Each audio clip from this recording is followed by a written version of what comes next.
Facilities that make this program possible are provided by the City of Highland Park.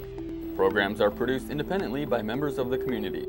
The City of Highland Park is not affiliated with the following program or the producers of public access programming and is not responsible for the content.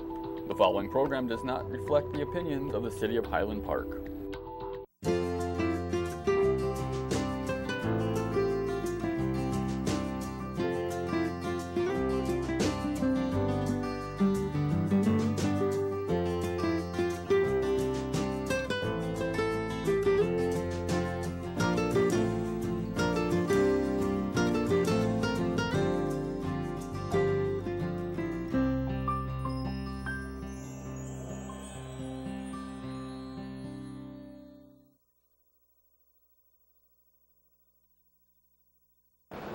Hi, welcome to another edition of What's This Show For? FOR, Friends of Ron.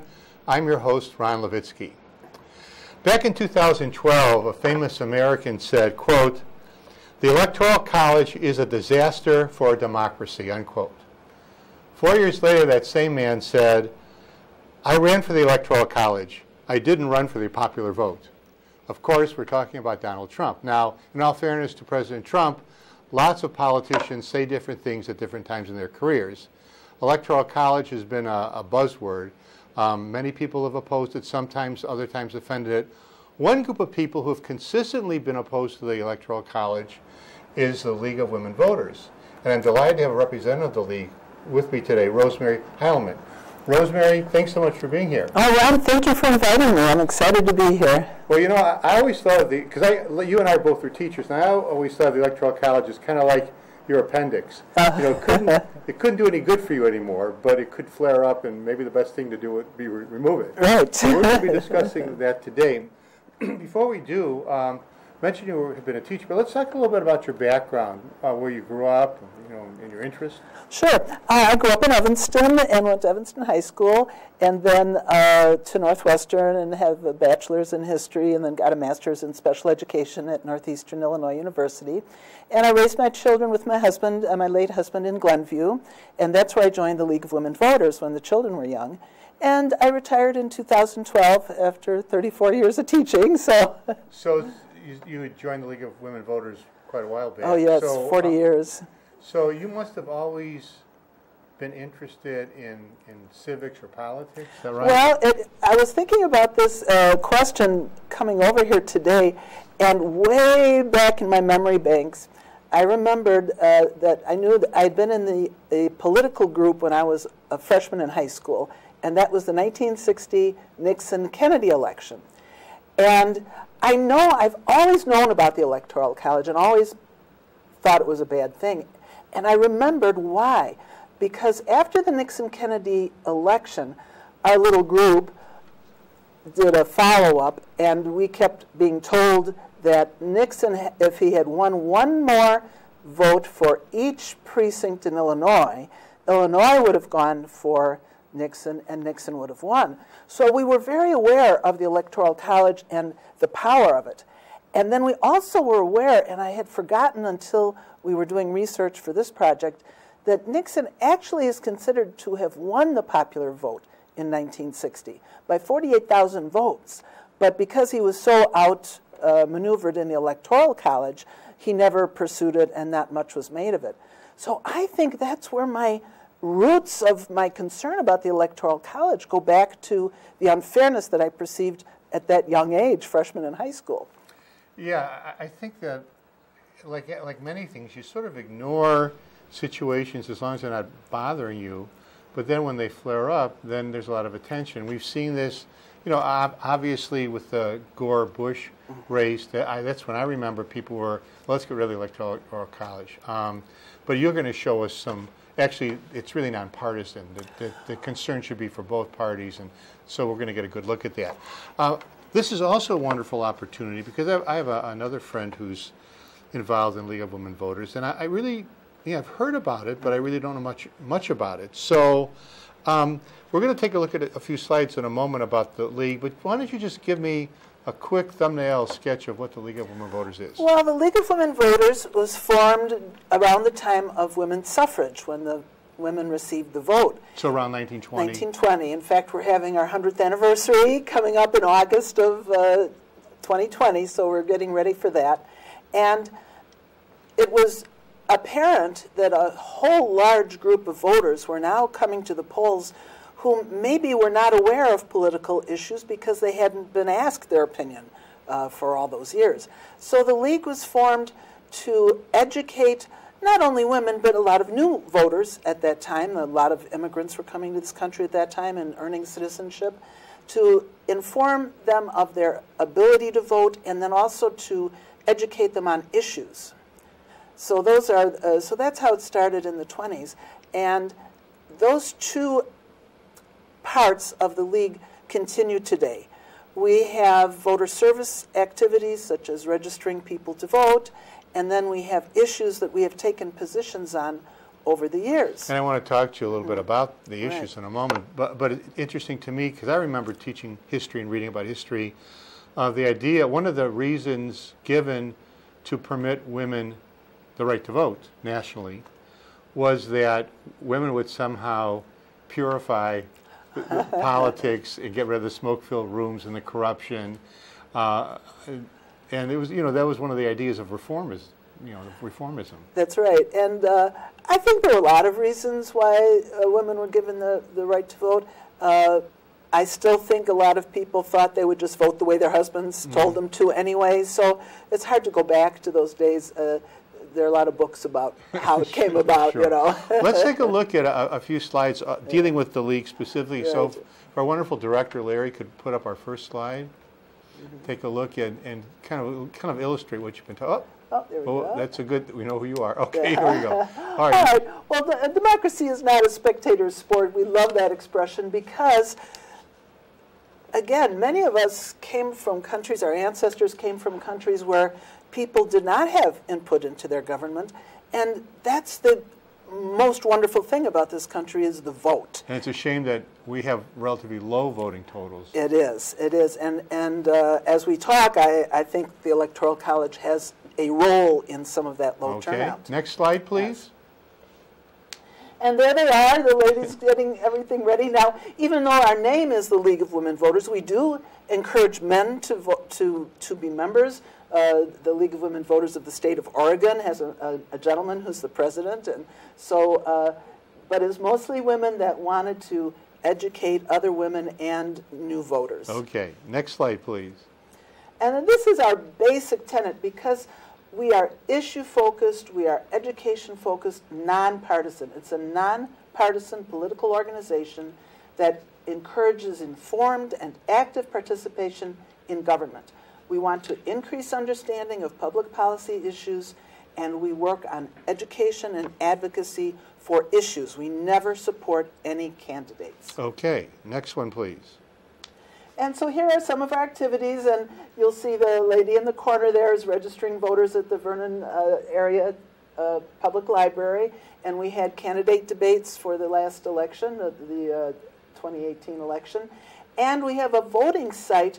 We've contracted with a company that will allow you to have access to whatever is published online, in newspapers, on their Facebook pages, the words of the candidates themselves through this vote.org. But you have you do not endorse specific candidates? No. Okay. So the voter guide you click on, it'll tell you who's running in your area, and then when you click on whoever you want to click on, it takes you to that person's Facebook page. Okay.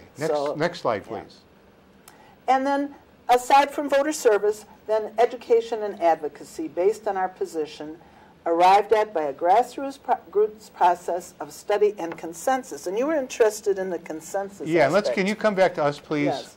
And I have two questions about the League. One is, you say you're nonpartisan, but if you take an issue like gun control or abortion, that seems to me to be such a partisan issue. How does the League handle that? Well, first of all, a lot of those positions have been established over many years and may have been supported by other people at earlier times. This is a very divided and extreme political situation we have right now.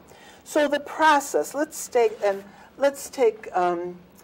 give you an example for immigration. Okay. We recently did a study on immigration, and this was a national study. So the same kind of procedure goes on at a state issue or a local issue, but this was a national study. So it was decided we needed to have some positions on immigration. So the National League brought it to convention. It was voted out on convention. They pick a committee. The committee does research. Then they come up with questions. Then the questions go to all 600 leagues in the United States. Then each league looks at the questions, and then they study. They also have access to the background material. Then they have to put on a presentation for their league to inform their league of what they have discovered. Then you have your consensus meeting. So let's say in that immigration study, there were numerous questions, but one had to do with health care. So one question was, should free health care be provided for residents regardless of immigration status? So if you were in a room of, say, 30 league members, and 25 of the league members said, yes, yes, we should have free health care because we want everyone to be healthy because otherwise we'll get sick. But 3 people say, absolutely not. We're not supporting money for people who are not here, legally, and they absolutely opposed. Then on your form, you have to write no consensus because there was no consensus. So despite the fact that it was large numbers. Now the next question on that form was, should health information be distributed? And so those people who were opposed before, they said, well, well, all right, we'll go along with providing information, pamphlets, and that kind of thing. So then you can say, yes, we have consensus that giving information about health. Okay, I don't want to cut you off because of the time, right. but it impresses me that then this issue of electoral college, they had to be vetted over a long my God. period of time. So you have the consensus at each local league, then the National League collects all the information, then they have to come to a consensus from everybody. So that's why we feel very firm about our positions, because we know that it's been a thorough and exhaustive study process. Well, let's return to electoral. Thank you. Let's go back to electoral college. Yes. And so tell us a little bit about what it is and how it started. Well, we have established this position since 1970, so it's a long-standing position, and it can affect both parties. We really feel it's not both, all parties. All right, but the electoral college, I'm sorry, but the electoral college itself, what is the electoral college? Oh, all right. Well, there was concern by the Founding Fathers that the public would not have enough information or ability to choose a good president for the new country. So the system is this. Every state receives the same number of electoral votes as they have representatives plus senators in the United States Congress. So Illinois has 20 because we have 18 representatives and 2 senators. Wyoming, which has a low population, only has 1 representative, but they have 2 senators, so they have 3 electoral votes. So when it comes time for a presidential election, each state, now they can decide how they want to do this, but all the states except Maine and Nebraska have a winner-take-all approach. And this evolved pretty fast in the early days. As soon as parties became a fixture on the national scene. And so all the states except Maine and Nebraska, the winner of the vote gets all the popular vote in that state. So in Illinois, Illinois in the last election, Clinton had 3 million votes and Trump had 2.14 million votes. All of Illinois' electoral votes went to Clinton. And so when you add up all the votes from all the states, if there's right now it's 270 is a majority, then that person becomes president. So interestingly enough, although we call ourselves a democracy, it's really not the popular vote helps determine the electoral vote, but it's really, when it comes down to it, the electoral vote is what determines the winner of the presidential election. Absolutely it is. And again, the Founding Fathers had the idea that the electors would be, wise and educated people in the state that would make impartial decisions based on qualities. But in fact, how it has evolved is that the electors that vote represent the party that wins the popular vote in that state. So they are usually chosen by the party leaders, and they are loyal to that party. So now, isn't there a discussion over whether or not an elector could actually choose to vote his or her conscience? It's called a faithless elector, yeah, so it's kind of a strong term. Some states actually have penalties where you can actually be fined or have jail time if you don't vote the way you were supposed to. Others don't. The Constitution allows the state to make those decisions. So yes, a person, depending on your state, if you're either willing to pay the fine or if there's no fine, and you're willing to face the approbation of your party leaders who picked you, you could vote different than your election. Okay, well, let's take a look at some of the problems of the Electoral College as the league sees it. Can we have our next slide up, please, Larry? I know there's quite a list. Okay, so why abolish the Electoral College? Well, the fundamental basic tenet that we believe in is that we should have one person, one vote. And this is fundamental to democracy, and this includes all the people who are allowed to vote should have a voice. Okay, next one, please. But in fact, what happens is not only are the votes in each state erased if you are not on the winning side in each state, but nationally it comes down to a handful of swing states that make the decision. And the swing states might change from year to year depending on the composition, but in 2008, for example, we have statistics that the candidates only visited 19 states during the whole election, and none of the other states received any campaign visits. You mentioned, it's funny because you brought back memories for me when you talked about being a kid and with Nixon and Kennedy. Yeah. I remember that Nixon had made a pledge to visit every state in the United States, and Kennedy just kept going to the big ones, and it was probably a better strategy. Now, so we're looking at this map. So the idea, correct me, but the idea is that the gray states are states that are either overwhelmingly Democrat or overwhelmingly Republican, and you kind of know ahead of time how they're going to vote. But these red states are really in play, and so they're often the ones to make the difference. And I think, as I remember with Trump, when he beat Clinton, it was because he was able to get some of the key states like Wisconsin, Michigan, Pennsylvania that were swinging. Okay. And so the rest of the states are pretty much taken for granted. Okay. I remember especially during Obama's 2 elections, people from some of the states complaining of how many ads there were on TV.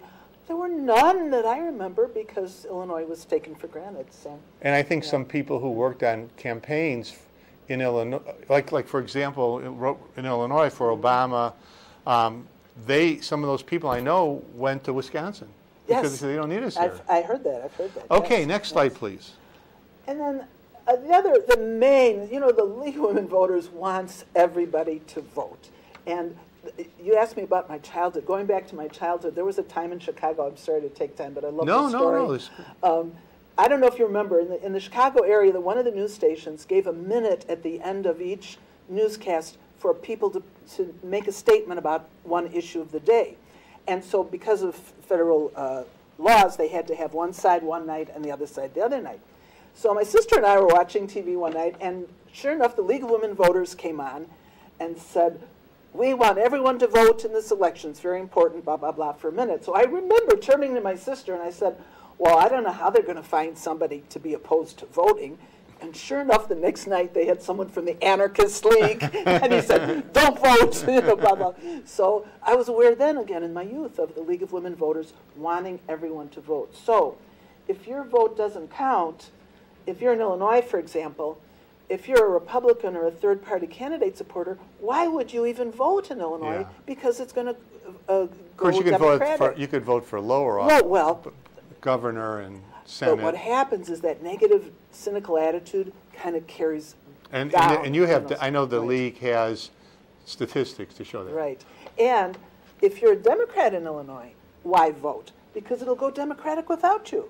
So you could have 3 people vote in Illinois, and if 2 of them went one way, they'd get all 20 electoral votes. Okay. Next slide, please. So this breeds cynicism, and it does statistically show that there is less voting. And in the 2016 election, The voting difference was 59% for non-swing states, 66% for swing states, and we're talking millions of people. That's millions of votes right there. So, yeah, so 7% nationally comes out to a huge number of That's people who right, didn't yes. just didn't bother to vote because they didn't think their vote was going to count for president. Exactly. Okay, Exactly. next one, please.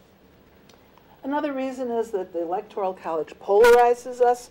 We forget when we see these red and blue maps that 30% of the people in California actually voted for Trump. And in Texas, 43% of the people actually voted for Clinton. So these are large numbers. 43% of the population of Texas had their vote wiped out. 30% of California Trump voters wiped out. And it makes us a divided country. Yeah, this is, I think, I mean, all the slides you show are important, but this, I think, is incredibly important because it shows that we feel that, oh, people in another state, they don't know what we're talking about. Yes. But here, like you say, you can go to Illinois and be from another state as Republican and find many, many people who share your views. Absolutely. A Democrat can go to Texas and find many, many people who share your views. And if we look at it that way, then I think it makes it even clearer that this Electoral College is something that was intended to help the country wound up hurting the country. It does. It divides. It makes us more polarized than we even are. Okay, let's go to the next slide, please. So instead, if our country looked like this, we'd realize, and the winners would realize, well, sure, say Obama, I got 51% or whatever that is, 51% of the vote, but look at all these people that did not vote for me, and that makes for, hopefully, someone who's more willing to compromise and the whole country more willing to compromise. Let me toss to you a defense of the Electoral College, Okay. and this kind of refers to this slide, Right. and that is the idea of the so-called presidential mandate, Yes. that the Electoral College always makes the election the victory look bigger Right. than in reality. And some people say, well, that's good because it gives the president a chance to start out with a lot of people saying, well, let's defer to him and let's let him get his program going. What does the league say to that? Well, how people perceive the results of an election is the way they perceive it. I think that we need more compromise, not more division. And what has happened is it doesn't lead to the people supporting the president, it leads to division. And so I don't think that theory has worked out in reality, even though it sounds, it sounds Okay. positive. All right. Yeah. Now, when we talked earlier to prepare for the show, you mentioned that there are a number of myths associated with the Electoral College, and we've sort of touched on some of these, but it would be good to review. In other words, people have assumptions about the benefits of the the Electoral College that really aren't reality. Right. So let's go back and take a look at a few of these myths. Okay. So Larry, could we have the next slide, please? Okay. All right. So again, we've talked on this that not only are the larger states not going to determine the election, but in fact they are split just like every other state. And so if you have 43% of the Texas voters, you have 32% of the California voters, and so if you mixed all these popular votes with all the other states, also the fact that California people say, oh, California will determine the election. California, first of all, if you subtract 4 million from 12 million and 8, so the difference, 4 from 8 is 4. So 4 million votes in California overage for Clinton compared to 137 million votes in the country just doesn't make sense. When you have 137 million votes, no one state is going to determine it. And the next slide shows this a little bit. Okay, let's take a look at the next slide, please. And this one, there was they did a statistic. Even if all these votes listed on the side, and that's 1, 2, 3, from the big states down to Virginia, if every state voted for candidate A by a 60-40 margin, that still would only be 34% of the votes. So the point is that it needs the whole country really to carry an election, and that any one, or in this case it's about 12 states, the largest 12 states don't even carry more at the 60-40, and you're never going to have 60-40. That's the national vote. That's the national. popular vote. Yeah. But electoral vote, they might wind up controlling, right? I've read that something like the top 11, 12 states in population, if they all voted this. But they don't. But they don't. They don't. So that's the myth. They don't all vote. Okay, let's go to the next one, please. And then another myth that people talk about is, oh, the farmers and this and that. You know what? Every state that we have has banks, has teachers, and actually the largest states are agricultural states. Texas, California, Illinois. Those are big states, and they all are very big in agriculture.